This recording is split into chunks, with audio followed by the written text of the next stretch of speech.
The Thing is a 1982 American science fiction horror film directed by John Carpenter and written by Bill Lancaster. It's based on the 1938 John Campbell Jr. novel Who Goes There? It tells the story of a group of American researchers in Antarctica who encounter the eponymous Thing, a parasitic extraterrestrial life form that assimilates then imitates other organisms. The group is overcome by paranoia and conflict as they learn that they can no longer trust each other and that any one of them could be the Thing. The film itself stars Kurt Russell as the team's helicopter pilot, R.J. MacReady. Now, when the film was released in 1982, it got so bad reviews. It was classed as instant garbage, and a film magazine at the time actually called it the worst film ever made. Now, going on from that, it is now classed as a cult classic. But back then it wasn't. Why? Well, that's what we're going to talk about. We're going to talk about 10 things that could have made The Thing better. As you're here, please hit that subscribe button, hit the like button. Also, please share it with your friends on social networking. This is a requested video. It was requested from someone from Facebook by the name of Jamie Simons, and so I hope you enjoy your video. And lastly, there is a spoiler warning in effect. You have been warned. Number 10. Better marketing. Yeah, Universal didn't really promote this film that much. Apart from the stereotypical normal trailer, that was it. And it was publicised very minimalistically. They didn't really get the word out about it. So they didn't help with the marketing. In fact, one of the biggest things they actually did to market this R-rated film was kids' toys. I'm not kidding. They made kids' toys for this film. I can understand Robocop, I can understand the kids' fascination, but The Thing, I personally don't see it. I mean, what drugs was the marketing department thinking of? Thinking about, let's make a kids' toy for this film. I mean, it went so bad, they made snow cone machines. Yep, what you see it in the Berry Telly, that is a snow cone machine for The Thing. Can anybody, please tell me in the comments how this makes sense. Number 9. Timing. So, as I said, this film was released in 1982. And unfortunately, 1982 was a year of awesome films. And unfortunately, this film came out in blockbuster season. It wasn't in the beginning, it was near the end. I mean, in 1982, by the time this film had come out, you had Mad Max 2, Poltergeist, Tron, Star Trek 2, The Wrath of Khan. Hell, even E.T. had only been out for a few weeks by the time this film was released. And that's not the worst of them all. When it comes to timing, this film was released on the same day as Blade Runner. That was a big mistake. Now, if they had literally held off for about 6 months, released the film in September, October time, most of the blockbusters are out the way, it could have done so much more, but you put it then no, I don't understand why you put it against Blade Runner. Harrison Ford and Ridley Scott, that is a money winner. This only had John Carpenter and Kurt Russell. Cannot compete with Ridley Scott and Harrison Ford. No matter how good this film is, they have bigger star power, I'm afraid. Number 8. Black and white. So we're on to the third point in this list, and same again, this is squarely at Universal's feet. The people who made this film actually wanted to make this film in black and white. However, Universal went, no, this is studio interference at its best. The reason why they said no, it's because it would affect the chance of their TV distribution rights. Not many people would want to buy rights to a black and white film. So they said no. However, the makers of this film were actually a little bit ingenious. Most of this film is quite bland or dull colours, and it was done on purpose. Now obviously there's colours here, there and everywhere, but the set design is all grey, dull, because they lost out and they weren't allowed to do a black and white film. 10 out of 10 for the filmmakers. Sorry studio, you're getting that. This whole point is at your feet. Number 7. More psychological. Now, no matter how good this film actually is, it did miss a trick. If they had eased back on the creature and kept the creature to one side off camera, you could have actually used this film to delve so much more into the human psyche.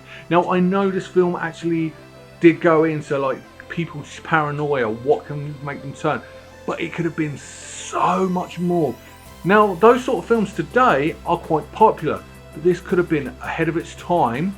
I mean, the film was ahead of its time, but it could have been so much more psychological, really bring out psychology of the human mind, really delve into what makes people tick. Now, if become a famous director and I was offered to remake this, that's what I would do. It's been done before, not on big screen. I'm a Doctor Who fan. Doctor Who Series 4, an episode called Midnight. You don't see the bad guy at all. It takes over someone's body and you watch all these people trapped on a bus turn on each other. Something like that. There was also an episode of Star Trek Enterprise where they're trapped in a cave and how quickly they turned on each other because of the paranoia. These sci-fi shows can do it. This film could have done it as well. Number 6. Overworked FX.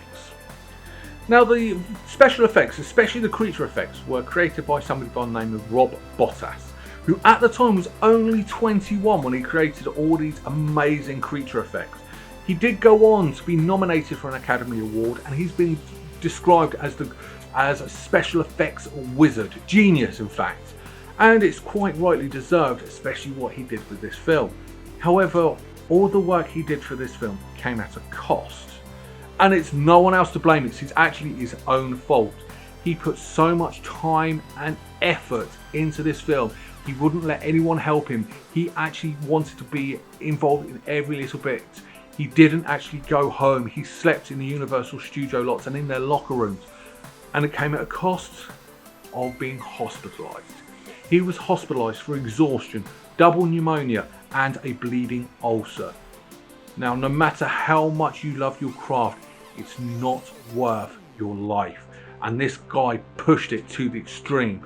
So much so they had to get Stan Winston to come in and help him out. So now Stan Winston didn't really get credited, but still, when you have to call someone, anyone, lucky you got Stan Winston really, but is it worth your life? Especially when the effects were that good? It's a toss-up, but I would still have to say no. Number 5, more claustrophobic.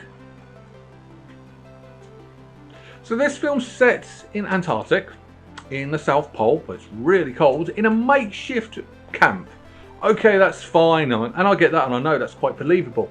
But the one thing that isn't believable is how nice and neat the campsite, the base is.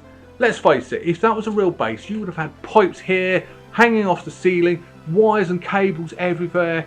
It wouldn't have been clear straight walls where you know the cables are hidden in the wall. It wouldn't have been like that. And the best thing is, if you had put that realism in this film, it would have made it more claustrophobic. Now think about it, this sort of film would thrive on that claustrophobic. It's thriving anyway on all the emotions and the distrust that's in this film, but adding that claustrophobic as well, that would have taken it to a whole new level. Number 4, costumes. Once again, we're in the Antarctic. It's cold. So what do the cast wear? Jeans and jackets. No, seriously. Especially for the first half of the film, they're wearing jeans and jackets. It's the South Pole. You would not get very far wearing jeans and jackets. You would have to be wearing thermals through and through the whole time. Now later on in the film, as it gets dark and there's a storm approaching, yes, they start wearing thermal jackets with the hoods and the gut, but it should have been like that from the beginning, not jeans and jackets. I don't buy it. Number 3, not a flying saucer. So at the very beginning of this film, a spaceship's coming to Earth, and the actual special effects for that spaceship is actually quite impressive. It's even more impressive, as I found out. It was only made in 24 hours, and that's what they did. I'm actually in awe of that. Except, why did it have to be a flying saucer? The flying saucers died out in the 50s. I mean, we had the Millennium Falcon, X-Wings, TIE Fighters. Oh, the Enterprise, not flying saucers. So why do we have to have a flying saucer? Any other shape, please. That's so 1950s. I mean, this was the 80s. It's the 21st century now. Unless it's a comedy, no to flying saucers. Number 2, shooting. So yeah, Norwegians shooting rifles at a dog. and they're missing every single time. How? I mean, there's quite a few times the dog's right in front of them and they missed. I mean, I am going to ignore the whole I've dropped a hand grenade thing. We'll ignore that for now. But still, come off it. Especially if you turn out later on, bullets don't kill the thing. It wouldn't have hurt having a couple of shots hit that dog. It'd been quite impressive. Oh, they just kept missing. No, they were missing by miles. No, I'm not buying it. Number 1, ending. Let's face it, John Carpenter, I've said it before, he's a legend, he's a master of the craft, and one thing he does brilliantly is cliffhangers, and I am a huge sucker for cliffhangers. And this film is no exception. It does have a big, good cliffhanger. It brings out the paranoia. You've got Charles, you've got McGregor facing off each other. The end of your film, is one of them a thing? Is both of them a thing? Are they both human? You don't know, and that's the thing. They don't know. And it's a brilliant ending, except for one thing. It ruins McGregor's heroism. Throughout this entire film, from beginning to end, it's been building up. McGregor is a hero. He has that hero's trait. He's the lead of the film, and he is actually building up to being a hero. Now, at the end, he's like, oh, I've got no energy left for this. No, you have just ruined his whole arc throughout this film. Change it slightly. Have them both standing off a Mexican standoff. The distrust isn't there. The paranoia is there. But you've kept his heroism alive as well. It's the best of both worlds scenario on that. But no, you went for this. We're just going to sit here and die. Now, if you've read up on the sequel that was in pre-production, which didn't happen, it started off that they were both human and they just both froze to death. No, it didn't. No. It just ruins what you built up. Final thoughts. A lot of the issues that this film has is because it is out of its time. If this film came out 10, maybe 20 years later, it would have been heralded as a masterpiece upon release. Unfortunately, it came out at a time where people didn't really get what the thing was trying to be, and as a result, it suffered. Now, later on, when people actually started thinking about it and watching the film for what it was, that's when its popularity grew. But at the time, it wasn't ready. It wasn't right.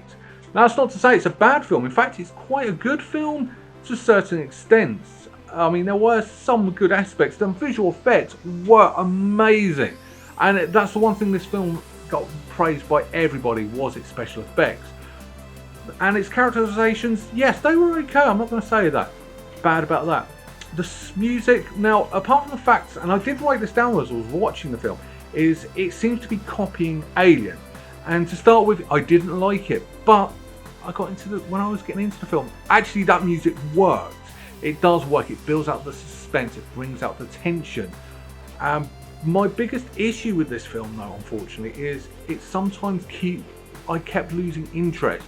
My mind kept wandering. It didn't keep me hooked from start to end.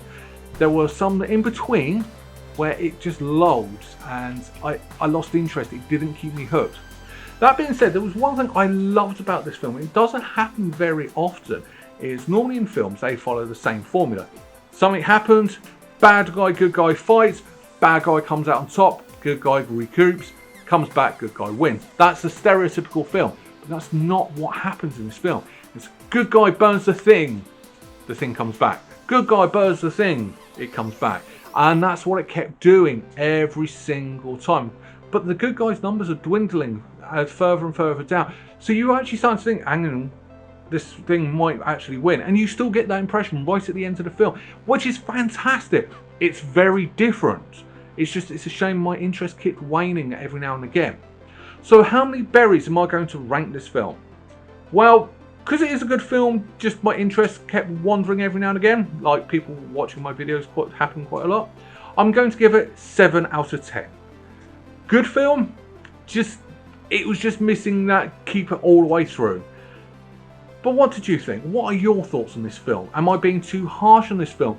What would you rank this film? Please leave them in the comments below, and I would love to read and ask some more questions about your opinions on this film. On to next week, we're going to jump back into a live action Disney film, but it's not a remake. Find out next Sunday, 6 o'clock. Bye bye.